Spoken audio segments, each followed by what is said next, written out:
paper crafters, welcome to another Joe Tips video. Today we're going to talk about the Everyday Details dies. So this is a bundle that is current in the 2024 January to April mini catalog, and it is a great set of dies and stamps. Let's start with the stamps actually. So in the stamps we have 3 large images, a nest, a teacup, and a vase with flowers. There's some great sayings here, and I like that we have a longer one, we have a little bit shorter one, and then we have one that's a little bit more squarish and up and down. And then we have some little details that we can create great little backgrounds on our cards. This is a cling stamp set, meaning that it is red rubber. And you can see here, I'm going to move on to the dies, but you can see that I have been saving a lot of my dies here. So the dies, let's talk about them. So they are a great set because they have a set of circles and a set of rectangles. The circles have dots all the way around them except for the very smallest one. And there's 4 or 5 different ones here. I'm going to show you the 5 because there's small, then there's a larger, a great big large one, and then there's actually 2 circles here. There's a circle within a circle. So this one here will cut that one out and then also cuts out of the paper. Now let me show you what I mean by that.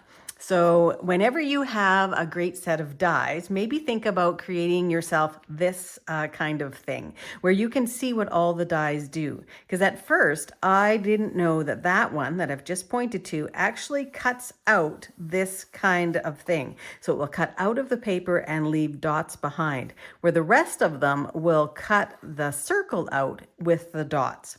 Now it does it as well for the rectangles, so you can get the same kind of look on the rectangles. You can see it back here. Wouldn't all fit on one.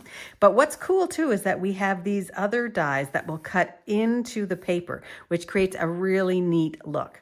But one of the things is that we have these little dots everywhere. So you can sort of see, I recently just cut out this shape. You can see that I have soft seam foam dots in here. Now the best way to get them out of your metal dies is to use your die brush. But you don't have to use your die brush on the paper. What I found that works really quickly and is a little bit faster than a die brush is to take your pick tool and actually run it through all of the holes.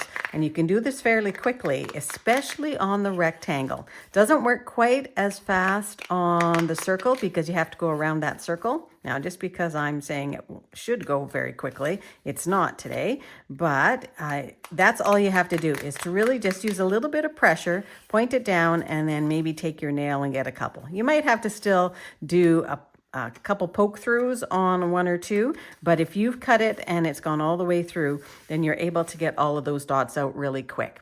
So I hope that you play with this set of dies. Having nested dies like this really does expand your paper crafting options, and I hope that this is a quick way for you to get those nasty little dots out and into the garbage so you can be crafting right away. Thanks very much for watching the video. If you've liked it, please go ahead and like it and subscribe to my YouTube channel. Then also head on over to my blog at designwithjoe.ca and sign up for my email list. You'll get a free gift when you do, and you'll become part of my paper crafting community. Thank you.